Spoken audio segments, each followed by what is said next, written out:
नमस्कार साथियों, एक बार पुनः उसी क्लास को जोड़ते हुए हमारा आपका अगली क्लास में स्वागत करते हैं। देखियो, हम पढ़ रहे हैं विधियों के बारे में। इस विधि के बारे में हमने पढ़ लिया था, व्यवहारवाद की वाटसन की जो विधि के बारे में।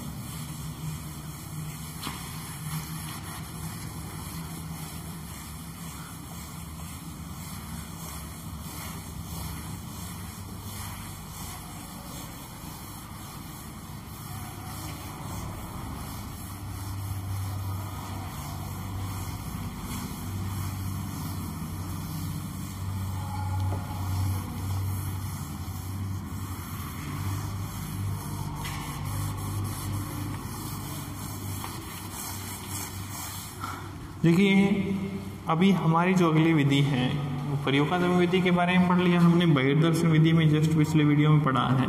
अगली जो हमारी विधि है वो मनोविश्लेषणात्मक विधि है। कौन सी विधि है साथियों? मनोविश्लेषणात्मक विधि के बारे में हम अध्ययन करेंगे। मनोविश्लेषणात्मक विधि के बारे में देखिए, मनोविश्लेषणात्मक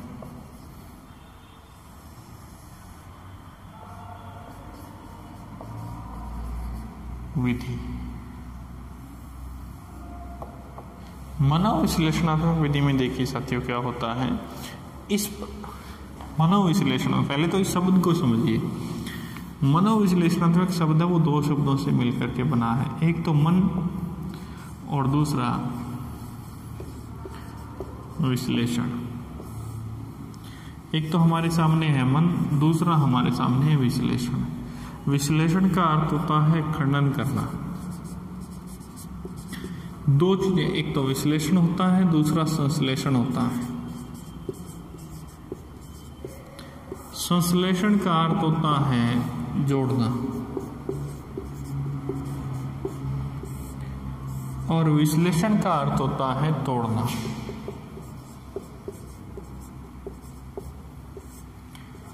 संश्लेषण का अर्थ होता है जोड़ना और विश्लेषण का अर्थ होता है तोड़ना। अब तोड़ने का मतलब कि खंडन करना। किसका खंडन करना? मन का खंडन करना। यहाँ किसके विश्लेषण की बात कर रहा है? विश्लेषण करना किसका? मन का। अब मन के विश्लेषण के बारे में सबसे पहले जो बताने वाला जो विद्वान था वो था सिगमंड फ्रायड साथियों। मनोविश्लेषणात्मक विधि में मैं यहाँ कहूँ कि मन के बारे में, मनोविश्लेषणवाद के बारे में, मनोविश्लेषण के बारे में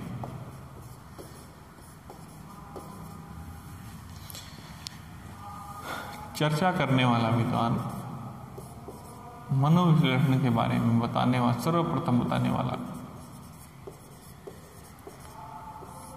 सर्वप्रथम कार्य करने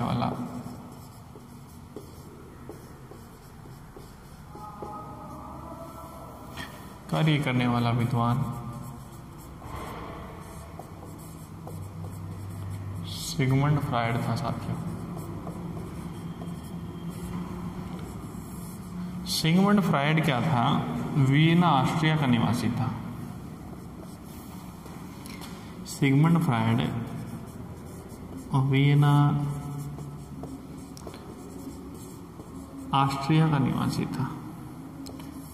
सिगमंड फ्रायड के एक शिष्य थे जिनका नाम था कार्ल जो, और इनकी एक पुत्री थी। सिगमंड फ्रायड की एक पुत्री थी जिनका नाम था अन्ना फ्रायड।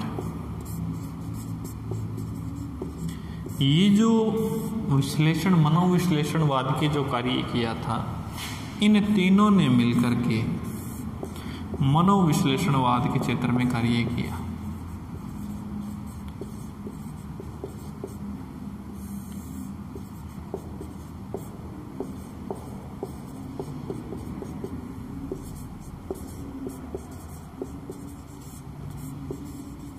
इन तीनों ने मिलकर के कार्य किया था मनोविश्लेषण। सिगमंड फ्रायड, एक तो सिगमंड फ्रायड थे खुद, और सिगमंड फ्रायड के बाद उनके शिष्य कार्ल युंग थे, और तीसरे कौन थे? अन्ना फ्रायड थे। इस विधि में क्या है, सबसे पहले मैंने कहा कि मन के बारे में बताने वाले एक आपने सुना होगा कि हमारे पास सबसे पहले मनोविज्ञान आत्मा का था, फिर उसके बाद ये मन और मस्तिष्क का था।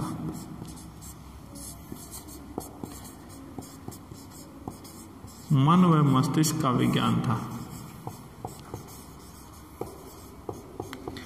और मन और मस्तिष्क का जो विज्ञान था, उस मन और मस्तिष्क के विज्ञान में साथियों हमारे सामने संशय थे कि मन क्या है। हमारे सामने जो क्वेश्चन थे वो थे, मन क्या है, मन कितने हैं, मन का रंग कैसा है, मन का रूप कैसा है, मन का आकार कैसा है, मस्तिष्क और मन अलग अलग हैं क्या, मस्तिष्क और मन अलग हैं क्या, मस्तिष्क में मन की क्या भूमिका है, मस्तिष्क में मन की क्या भूमिका है।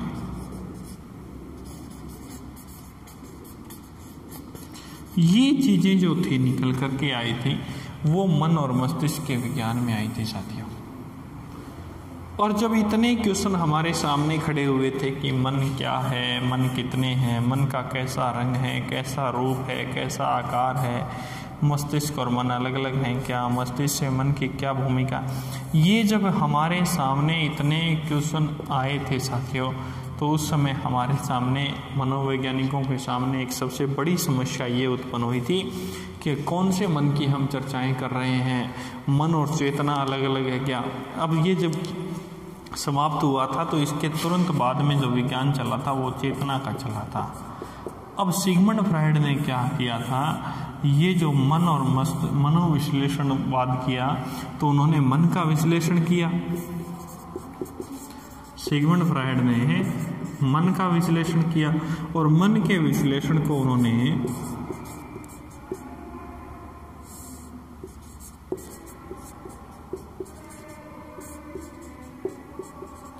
चेतना के साथ जोड़ा था।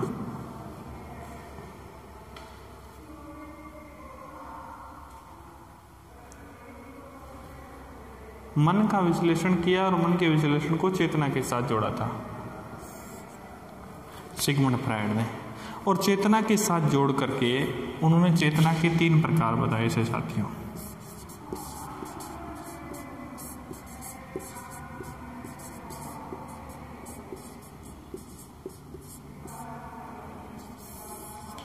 मन का विश्लेषण करके उन्होंने चेतना के 3 प्रकार बताए थे साथियों। और चेतना को 3 भागों में इन्होंने जोड़ा था और 3 भाग इनके जो थे वो उनके बारे में हम चर्चाएं कर रहे हैं। देखिए,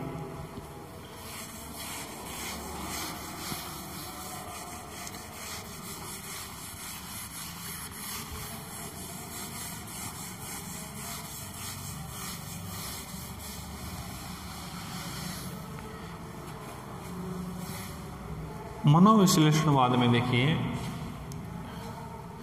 इसके बाद में इसको मैं साफ ही कर देता हूँ, ये भी बीच में जगह रोक रहा है।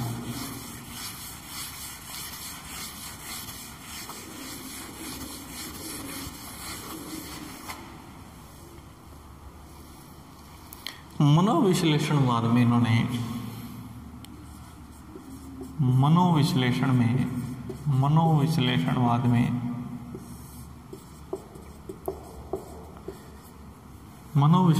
में सिगमंड फ्रायड ने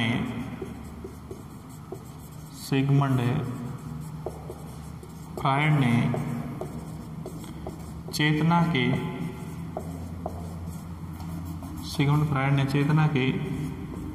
3 रूप बताए।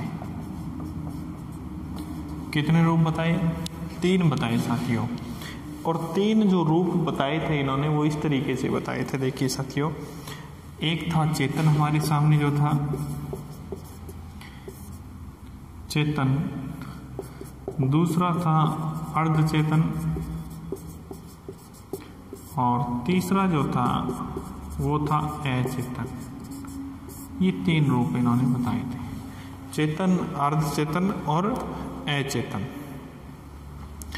चेतन जो था, चेतन पे सर्वाधिक कार्य किया था विलियम वुंट ने।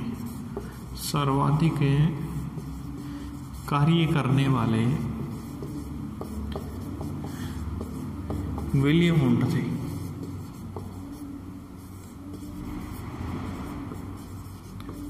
चेतन पे सर्वाधिक कार्य करने वाले विलियम वुंट थे। अब साथियों हमारे सामने सबसे बड़ा क्वेश्चन आता है। मैं आपको क्वेश्चन देता हूं। क्वेश्चन आ गया, आप लोगों ने अच्छे तरीके से सिगमंड फ्राइड को पढ़ा, मनोविश्लेषणवाद को पढ़ा, लेकिन फिर भी आपके सामने क्वेश्चन आया कि वर्तमान मनोविज्ञान में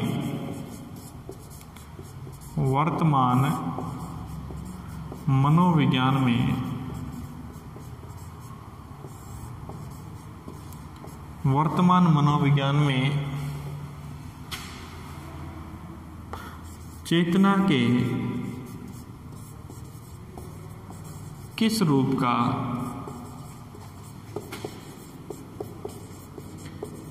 रूप का अध्ययन किया जाता है। ये क्वेश्चन आ गया, मान के चलिए हमारे सामने, और हमने यहां दे दिया ऑप्शन ए चेतन, बी अर्धचेतन, सी अचेतन, डी सबसे भयंकर क्वेश्चन है, ये ध्यान रखना, डी है अचेतन और अर्धचेतन दोनों। ये क्वेश्चन है साथियों। इस क्वेश्चन वर्तमान मनोविज्ञान में चेतना किस रूप का अध्ययन किया जाता है, इस क्वेश्चन का आप आंसर मेरे इस कमेंट बॉक्स में दोगे, ताकि इस क्वेश्चन को मैं अगली वीडियो में बताऊंगा जरूर, लेकिन एक बार मैंने यहाँ लिख दिया। इस क्वेश्चन का आंसर आप मेरे को दोगे कि वर्तमान मनोविज्ञान में चेतना के किस रूप का अध्ययन किया जाता है। ए चेतन, बी अर्धचेतन, सी अचेतन, डी अचेतन और अचेतन दोनों। अब देखिए साथियों, ये क्वेश्चन मैंने आप लोगों को दे दिया। सिगमंड फ्राइड ने जो कार्य किया था मनोविश्लेषणवाद में, देखिए उन्होंने 3 रूप बताए थे, चेतन, अचेतन, अर्धचेतन। और जो अचेतन जो था, सिगमंड फ्राइड ने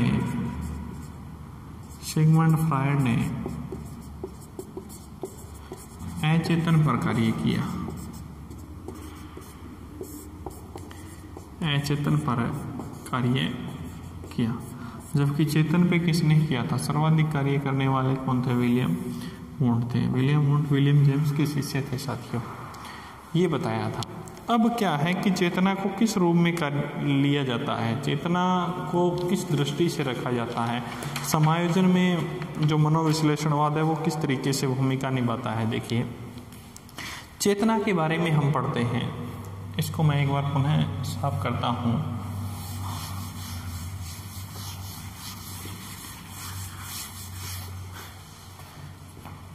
देखिए मैं आपको समझाने का प्रयास करता हूँ।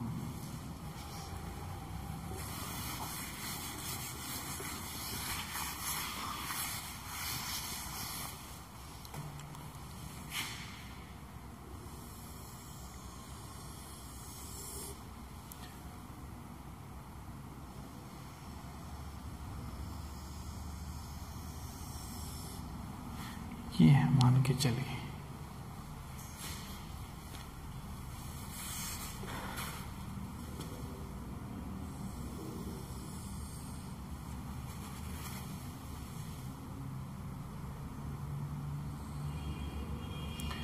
ये है हमारा, वो थोड़ा सा अच्छा बना लेते हैं ताकि समझ में रह जाए हमेशा हमेशा।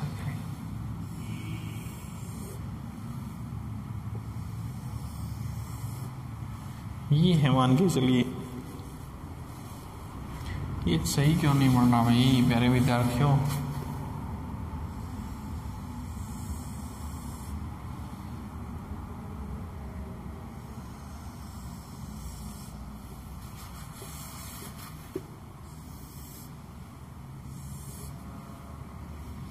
देखिए समझ लीजिए इसमें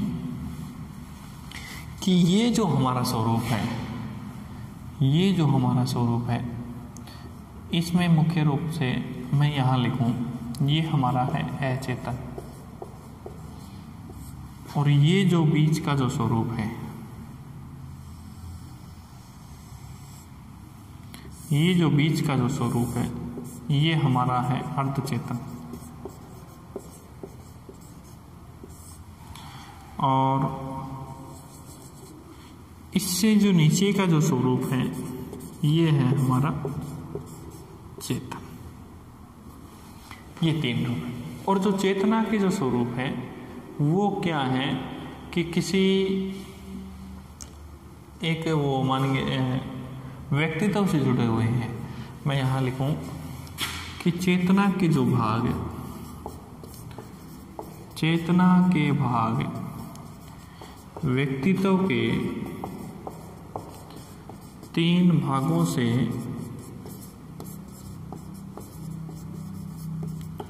जुड़े रहते हैं।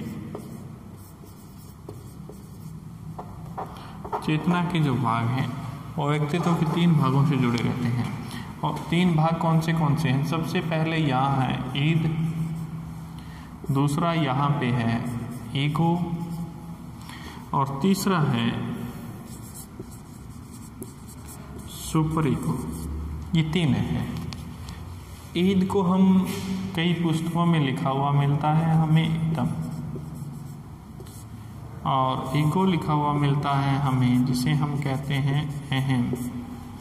सुपर ईगो हमें लिखा हुआ मिलता है जिसे हम कहते हैं परम अहम, पराअहम या परम अहम। पराअहम भी मिलेगा कई पुस्तकों में, इस रूपों में लिखा हुआ मिलता है। और जो ईद होता है, अचेतन होता है, उसमें हमारे मुख्य रूप से क्या होते हैं? संवेग होते हैं। उसमें हमारी मूल प्रवृत्तियाँ होती हैं, उसमें हमारी यौन क्रियाएँ होती हैं, उनमें हमारी मूल प्रवृत्तियाँ होती हैं, उनमें हमारी उनमें हमारी भावनाएं होती हैं, और उनमें हमारी सामयिक क्रियाएं होती हैं, उनमें हमारी इच्छाएं होती हैं। ठीक है, ये चीज़ें होती हैं। और ये जो चीज़ें होती हैं वो सबसे ज़्यादा जो होती है, हमारा जो अचेतन का जो भंडार होता है वो 90% होता है। इसकी जो गहराई के बारे में बताया जाता है साथियों, इसकी गहराई में मनोविज्ञान में कहा जाता है कि अचेतन की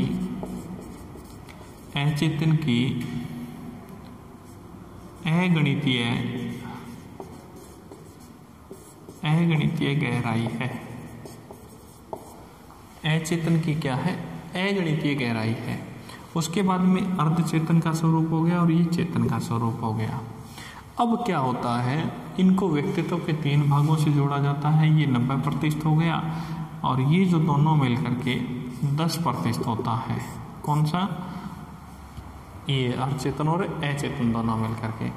इसका एक रूप और ही होता है। सिगमंड फ्रायड ने इसकी जो तुलना की थी वो बर्फ के टुकड़े से की थी साथियों। ये क्वेश्चन भी कई बार पूछ लिया जाता है कि मानव मस्तिष्क की, मन की या चेतना की बर्फ के टुकड़े से तुलना करने वाले विद्वान कौन से थे? कई बार पूछा गया है।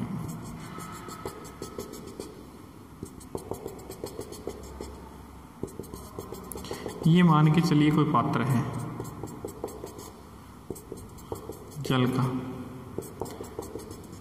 जल का भरा हुआ है।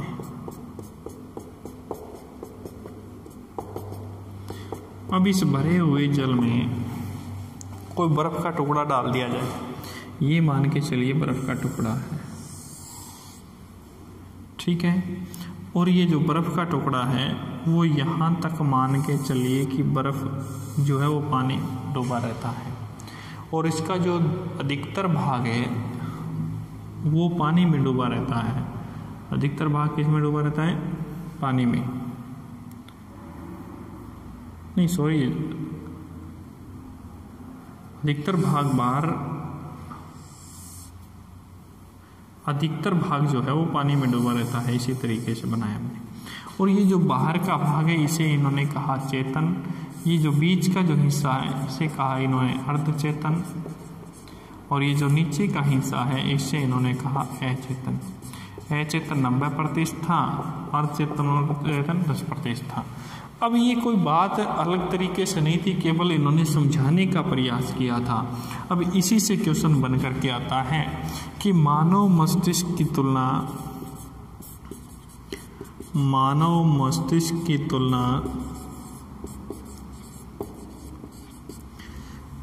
बर्फ से करने वाले मनोवैज्ञानिक कौन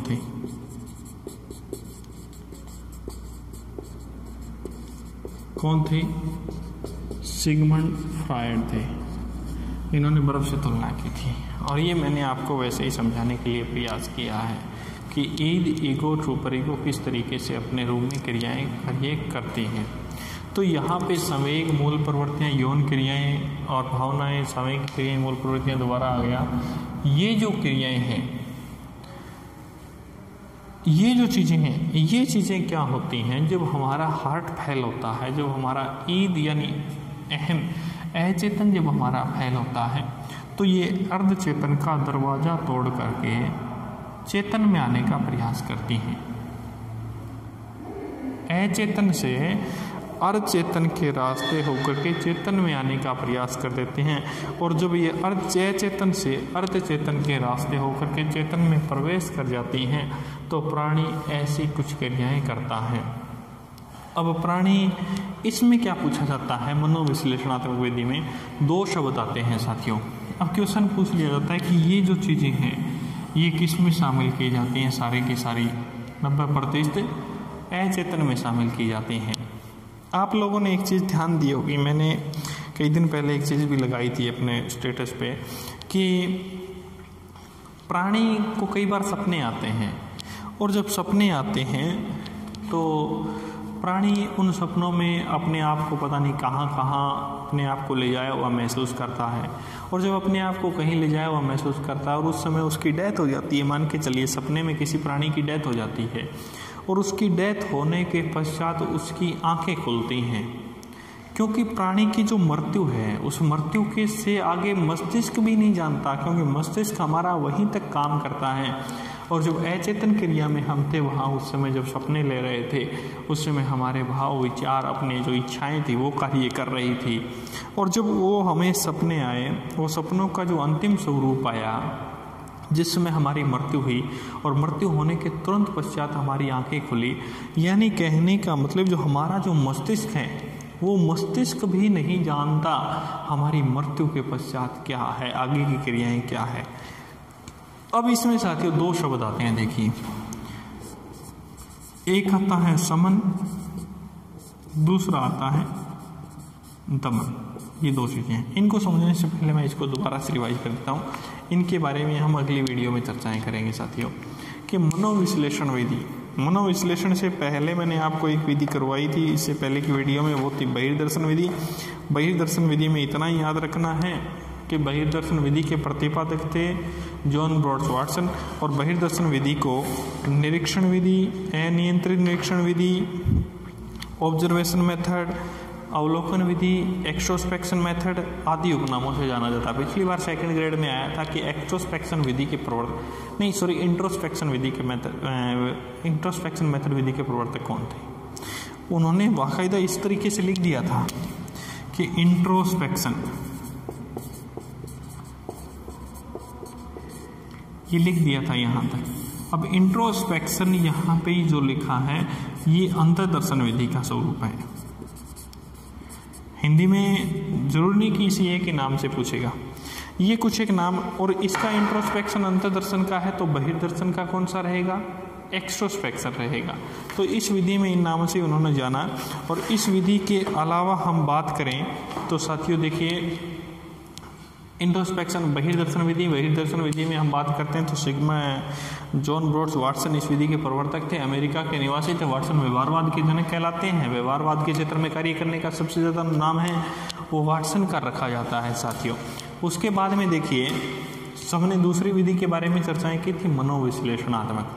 मनोविश्लेषणात्मक विधि में हमने बात की थी, वो की थी कि मनोविश्लेषण के बारे में बताने का जो कार्य किया था वो सबसे पहले सिगमंड फ्रायड ने किया था।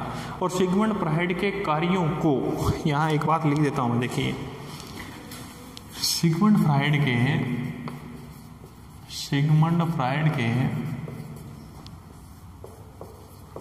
कार्यों को आगे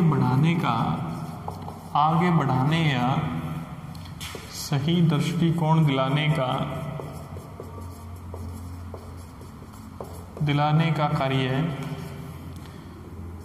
उनके शिष्य एवं उनकी पुत्री, शिष्य तो उनके थे कार्ल जूंग और पुत्री थी अन्ना फ्रायड, इन्होंने किया था। कई बार क्या होता है कि कई प्राणी किसी न किसी क्षेत्र विशेष में अपना अहम कार्य करते हैं, अपना सुप्रसिद्ध देते हैं, लेकिन अपने कार्यों को सही प्रकाशित नहीं कर पाते, सही व्यू नहीं दे पाते। तो नहीं देने के कारण उनके जो कार्य करने वाले थे वो तो सिगमंड फ्रायड थे, लेकिन उनको श्रेष्ठता जो हासिल दिलवाई थी वो उनकी पुत्री अन्ना फ्रायड और उनके शिष्य कार्ल जूंग ने दिलवाई थी। मनोविश्लेषणवाद के बारे में जो कार्य करने वाले थे वो 3 इंसान थे इसके अलावा। एक तो सिगमंड फ्रायड खुद थे और फिर अन्ना फ्रायड और फिर कार्ल जूंग। इसके बाद में अगर हम बात करें तो पश्च फ्रायडवादी आए। पश्च फ्रायडवादियों ने फ्रायडवादियों के सिद्धांतों को कुछ थोड़ा सा अलग रूप दे करके उसके ऊपर कार्य किया था। मनोविश्लेषणात्मक विधि में मनोविश्लेषण में सर्वप्रथम यानी इनके बारे में बताने वाले उन्होंने मन और मस्तिष्क को रूप दिया और मन और मस्तिष्क में चेतना को साथ जोड़ा और उनके विद्वान वेनाश्य, ये मैंने आपको बता ही दिया। और इसको 3 भागों में बांटा जाता है, चेतना के 3 रूपों में बांटा गया, चेतन, अर्चेतन और अचेतन। चेतन, अर्चेतन, अचेतन में बांटा गया। इसमें इसको ये व्यक्तित्व के 3 भागों से जुड़े रहते हैं, ईद, ईगो और सुपर ईगो, जिसे कहते हैं इदम, अहम और पराहम। ये इसमें संवेग, मूल प्रवृत्ति, योग के न्याय, भावनाएं, संवेग के न्याय, इच्छाएं जुड़ी रहती हैं।